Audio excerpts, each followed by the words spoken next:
everyone and welcome back to my booktube channel, Lisa in Bookland. Today I'm here to bring you a quite overdue 2022 reading year in review. Last year I didn't use Goodreads or Storygraph, as I hadn't for a few years seriously for tracking my reading.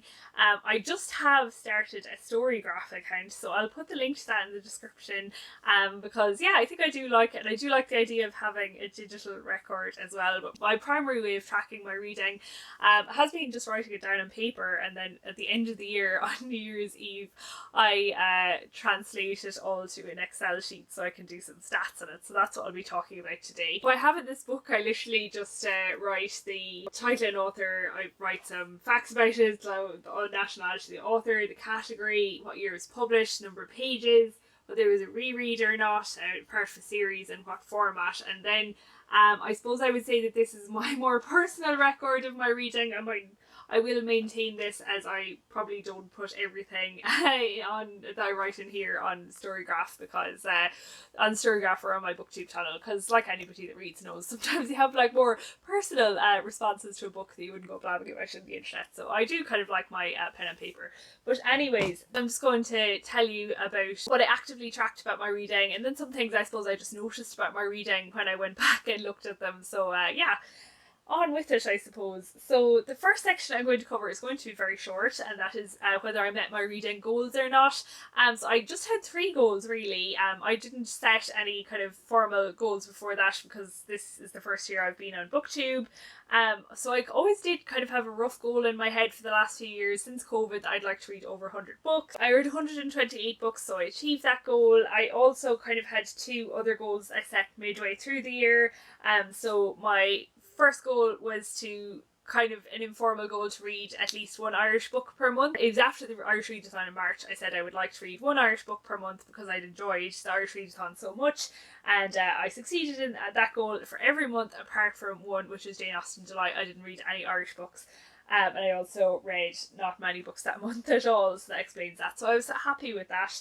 And the second one then was, I set a Victorian literature TBR at about June, I think, and I wanted to read 1 book of Victorian literature every month for the rest of the year, and I achieved that as well. So I was happy with how my goals went overall. Forgive me if I'm looking down a lot in this video. I'm trying to reference things without shaking the camera. So, as I said, I read 128 books, which is actually down 13% from last year, from 144. I think most of that can be attributed to Booktube, which is fine. Obviously Booktube eats in a little bit into reading time, but I think I get enough out of it that I don't mind at all. What did tell me that it was probably Booktube is I looked at the average number of pages per book that I read, and it was 349, and in 2021 it's 356, so they're very similar numbers. So I don't think it was the type of book I was reading, it was the time itself, if that makes sense. The total number of pages I read was 44,677, which I'm happy enough with as well, down as predicted because I read less books. Anyways, they're probably the more boring ones. I do find it interesting to see when in the year I read the most books and pages, and also whether like the books and pages like peaks and troughs kind of match up. See, I am a scientist at heart really, so I have this little graph that I will put up on the screen. So I can see that I read most books in February and December, which makes sense because they're the 2 times of the year that I had annual leave.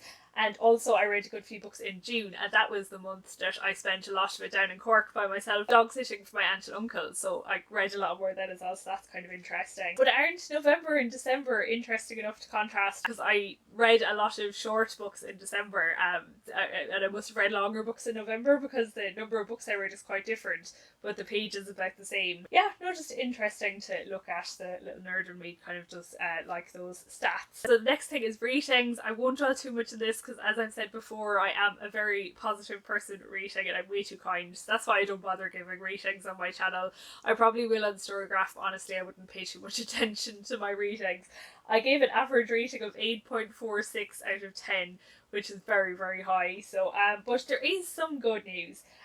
So I looked at the books that I gave 10 out of 10 to, and I gave 10 out of 10 to 38 books, which is up 37% from last year, which I think is a really good sign. As I said when I was making my top books of 2022 video, that was the hardest one I've ever had to pick my favourite books for the year, so I think I was selecting better books for myself as well, so that's really nice. The third thing then, I suppose, is the gender breakdown. This year I read 57% women and 39% men, and the rest was both. I didn't read any non-binary authors that I know of. I would like to say that I don't really take the author gender into account when I'm buying a book, but I accept that I don't really go out and seek out non-binary authors either.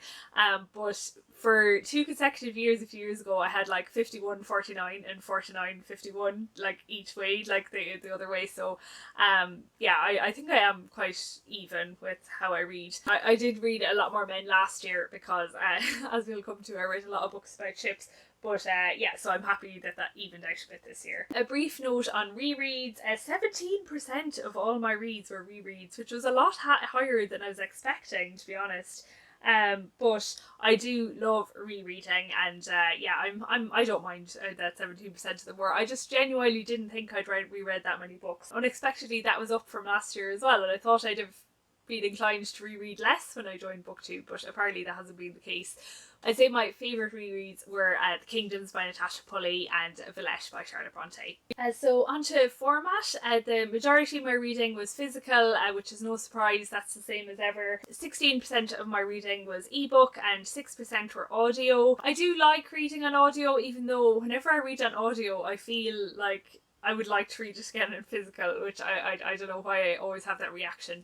But ebooks then are more of a necessary evil to me if I can't access the book physically, or when I'm going to bed, or like travelling. Ebooks and audiobooks were both down from last year, and I think that's because I read more obscure books last year, especially about ships, and I couldn't access them easily physically, or else they were very expensive.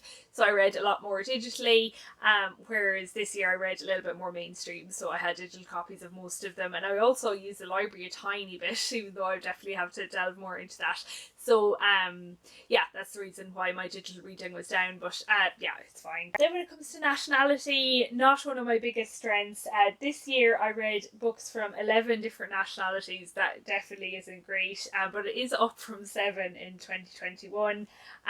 While there's 2 main buckets I look at here, and that is the number of books by English authors I read and the number of books by Irish authors I read. And this is something I've kind of tracked for the last 2 or 3 years, not just since starting Booktube.